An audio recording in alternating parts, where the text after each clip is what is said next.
말이 어려워요. 원래 존재했던 것, 영원하고 자기 동일적인 존재 이렇게 말을 하는데 이거는 딱 뭐냐면은 파르메니데스적인 얘기를 하고 있는 거예요. 그러니까 이데아라는 거는 원래 존재했던 것이라는 건 누가 창조한 게 아니라는 얘기예요. 근데 왜 이 얘기가 나오냐? 나중에 아리스토텔레스한테 또 나오겠지만은 이 존재라는 거는 파르메니데스가 그렇게 얘기를 한단 말이죠. 존재는 존재하지 않는 것으로부터 태어날 수 없다.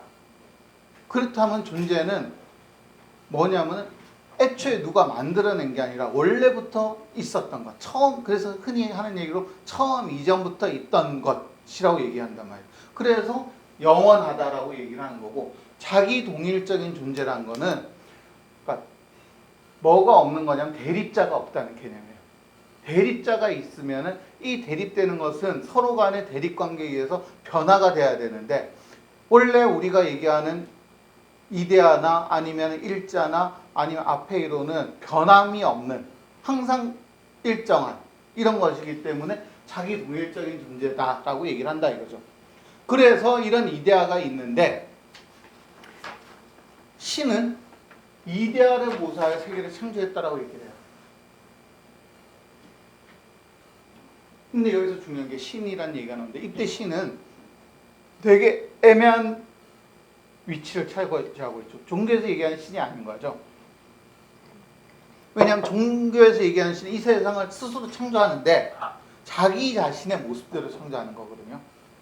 아무것도 없는 데서 만들어낸 건데, 자 여기서 본 신은 이데아를 모사해서 이데아의 모습을 모사해서 창조를 해요. 즉 따라서 이데아는 신이 있기 전부터 있었던 게 이데아인 거죠. 이데아가 먼저고 신은 나중이에요. 플라톤에 있어서도. 그 다음에 신은 세상을 창조했지만은 어떻게 창조하냐면 자기 마음대로 창조한 게 아니라 이데아를 보고서 카피를 하는 거죠. 그리고 중요한 거는 세계 창조의 재료가 따로 있어요. 즉 이거를 이제 아리스토텔레스로 내려오면 진료라고 얘기하게 되는데, 즉 진료가 이미 존재하는 거예요. 신이 있기 전에. 자 따라서 신은 이미 설계도도 따로 있고 여기에 뭐도 따로 있냐면은 재료도 따로 있는데 이 재료를 가지고 설계도를 만드는 사람일 뿐인 거죠. 그래서 흔히 플라톤의 신을 뭐라고 얘기하냐면 목수라고 얘기를 해요. 신은 세계를 만들었는데 뭘로 만드냐면 이미 존재하고 있던 진료로 만드는 거예요. 그럼 어디에서 만들어? 두 번째 중요한 개념인데 어디에서 만들어요? 우리가 살고 있는 이 세계에 만들었다 이거죠. 그러면 이 신이 우주를 창조하는 공간 자체가 이미 신이 있기 전에 존재했던 거죠.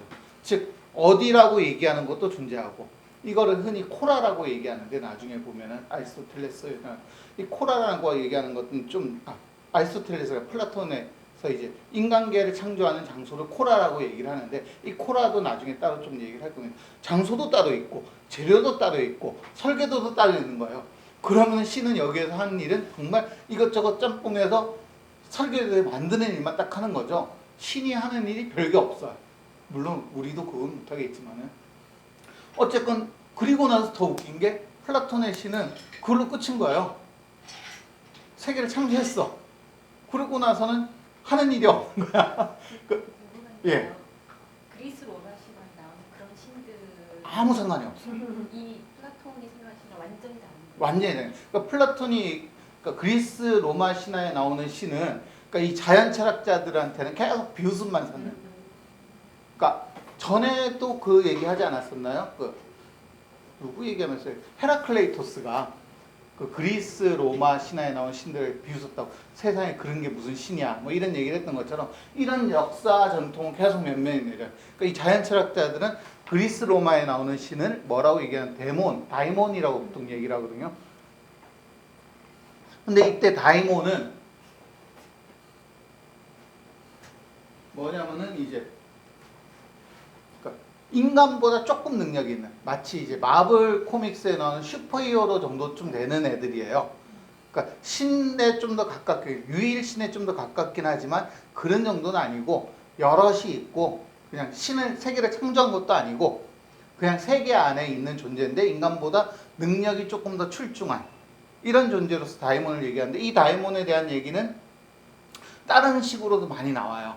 그러니까 인간이 왜 타락을 하고 뭐 이런 얘기를 할 때 다이몬에 대한 얘기가 나오는데 요 얘기는 이제 우리가 오늘 할 얘기랑 좀 관련이 없으니까 일단은 그러니까 자연 철학자들한테 그리스 로마에 나오는 신들은 그냥 다이몬 정도의 의미였다라는 것만 얘기를 하고 넘어가면 될 것 같습니다.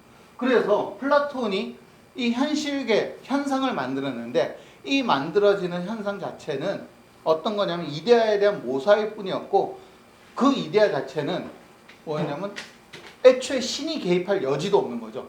즉 신은 본질적인 실제로 이제 가장 중요한 이데아에는 아무런 영향을 끼치지 못하고 다만 이 이데아를 모사한 현실계를 만드는 과정에서만 작용했다. 하청업자와 같은 개념 또는 건설주와 같은 건설업자와 같은 이런 개념이었다라고 볼 수 있을 거예요.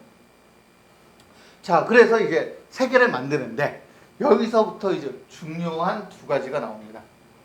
뭐냐면은 이것도 그리스의 전통이라고 봐야 될 건데 이걸 꼭 그리스 전통이라고는 볼 수 없는 게 사실 그리스 말고 다른 데서도 많이 나와요. 이게 이제 신화로부터 내려온 전통이라고 저는 생각을 하는데 뭐냐면 지상과 하늘을 나누는 거예요. 그러니까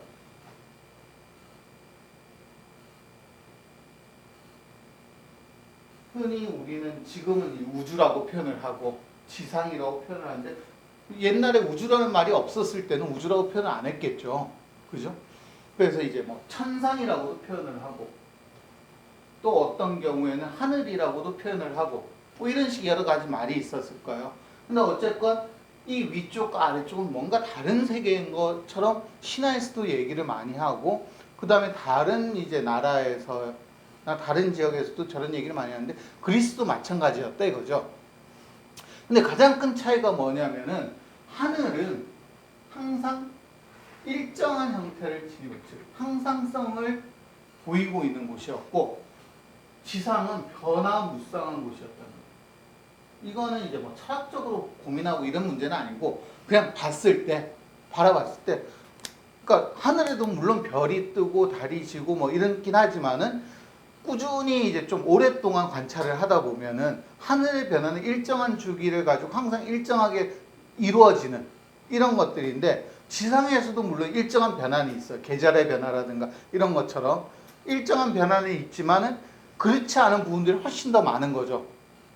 그래서 이 지상의 변화무쌍함과 하늘의 항상 일정한 이런 모습들을 비교하면서 여러 얘기들을 많이 하는데 저는 이런 것들이 그리스에서만 있었는 게 다른 데도 있었는데 그리스에서는 이걸 어떻게 해석했냐 이런 것에 대한 얘기라고 생각을 하는데 어쨌건 그래서 플라톤도 천상계와 지상계를 나누는데 이걸 이제 좀 더 하면 이제 지상계라는 말 대신에 월하계라는 표현을 많이 써요.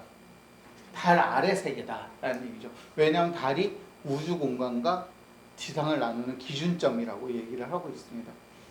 자, 이런 정도로 얘기를 할 수가 있는데 자, 천상계는 아까 얘기했던 이데아에 가까운 모습이다라고 얘기를 하는데 그거는 이제 뭐 다른 논리가 있었던 건 아닌 것 같아요. 제가 볼 때는 뭐 거기에 대해서 여러 가지 구조에 대한 얘기들이 많이 있는데 결국은 뭐냐면 이 항상성을 유지하고 있는 거죠. 그러니까 보면 이제 하늘의 변화는 아주 단순해요. 그러니까 우리가 하늘을 통해서 하늘에서 볼 수 있는 것은 이제 천체인데 흔히 얘기하는 고대 그리스로 돌아가서 생각해 보자고. 지금의 우리의 생각에 고대 그리스로 돌아가서 생각해 보자면 우리가 천상계에서 볼 수 있는 가장 대표적인 건 해가 하나 있고 그 다음에 달이 있고 그 다음에 별이 있고 이걸로 끝입니다. 그 다음에 네 번째로 하나가 있거든요. 행성이 있고 자, 이 네 개의 요소 말고 나머지는 없어요. 왜냐하면은 자, 고대 그리스는 해성이라든가 아니면은 그 유성 같은 경우에는 요 위쪽이 아니라 아래쪽이라고 생각했거든요. 즉, 달 아래 세계에서 일어나는 것이라고 생각을 했으니까 유성과 해성의 것은 그럼 그 위에는 요 네 개밖에 없는 거예요. 자, 그런데 여기서 행성을 빼는 나머지 세 개는 그 주기가 굉장히 관찰하기가 쉬워요. 물론 우리가 맨눈으로 관찰한 거는 좀 어렵지만 그 당시 사람들이 몇백 년간 또는 몇천 년간 이제 쭉 관찰을 해왔던 근거들이 있으니까 메소포타미아 같은 경우에는 지금 우리가 얘기한 그리스보다 몇백만 년 전에 이미 이런 관찰이 다 끝났던 거죠. 해는 아주 단순하게 1년을 주기로 해서 계속 변하죠. 해의 변화는 딴 게 없어요. 동지, 하지, 춘분, 추분 딱 네 가지. 이거는 뭘로 결정이 되냐면은 딱 우리 눈에 보기에 뭐에 의해서 결정이 태양의 고도, 태양이 우리 머리 위에 얼마나 높이 뜨나 하루 중에 이거를 가지고 결정을 하는데 가장 높이 뜰 때가 하지, 낮이 가장 길 때고 가장 낮게 뜰 때가 동지. 그래 낮과 밤의 길이가 같을 때가 춘분과 추분이잖아요. 그런데 이 네 개를 보면 우리가 1년 동안의 계절의 변화를 딱 알 수가 있는 거죠. 달의 변화로 아는 게 아니라 계절의 변화는 뭘로 아냐면 해의 변화로 아는 거거든요. 근데 이건 딱 네 가지 변화만 확인을 하면 돼요. 그럼 이 네 가지 변화를 확인한 거니까 되게 간단한 변화인 거죠. 해의 변화는. 그 다음에 달은 29.5일마다 그 모습이 위상이 변한다고 하죠. 29.5일에 따라서 위상이 변화가 있고 보름달이 됐다가 초생달이 됐다가 금음달이 됐다고 하는데 이 변화도 정말 29.5일 만에 한 번씩 딱딱딱 변하니까 이거 별로 얘기할 게 없는 거예요. 이걸로 끝. 그 다음에 별은 얼마를 주기로 변하냐면 1년을 주기로 변해요. 1년을 주기로 변한다는 게 뭐냐면은 뭐 별자리도 마찬가지고 아니면 어떤 별의 그 하늘에서의 위치도 마찬가지인데 항상 별들끼리의 위치는 일정한 거예요. 즉, 그러니까 흔히 얘기하는 것처럼 북두칠성이 이렇게 있으면은 이 국수자리 끄트머리에 여기 이제 북극성이 있고 북극성으로부터 이렇게 똑같이 이어진 여기에 카시오페아 자리가 이렇게 있는데 얘네들이 하늘에서 위치가 오늘은 여기 떴다가 이렇게 떴다가 바뀔 수는 있지만 얘네들끼리의 위치 관계는 변함이 없는 거예요. 그러니까 하늘의 별들이 오늘 이제 별아띠 가시면 보시겠지만은 하늘의 별들이 가장 중요한 거는 매일매일 보면 조금씩 변해. 하늘이. 하지만 이거는 하늘 전체가 변하는 거지 하늘에 있는 별 일부가 변하는 게 아닌 거예요. 즉 별들끼리의 위치는 안 변해. 마치 이 지금 우리 모습을 가지고 지금 우리가 이렇게 앉아 있잖아요.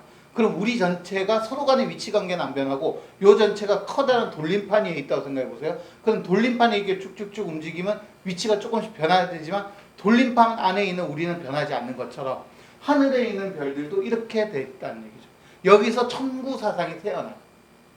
그러니까 이 천구라는 거는 이제 이후에 다시 얘기할 건데, 그러니까 이런 얘기를 안 하고 천구에 대한 얘기를 하니까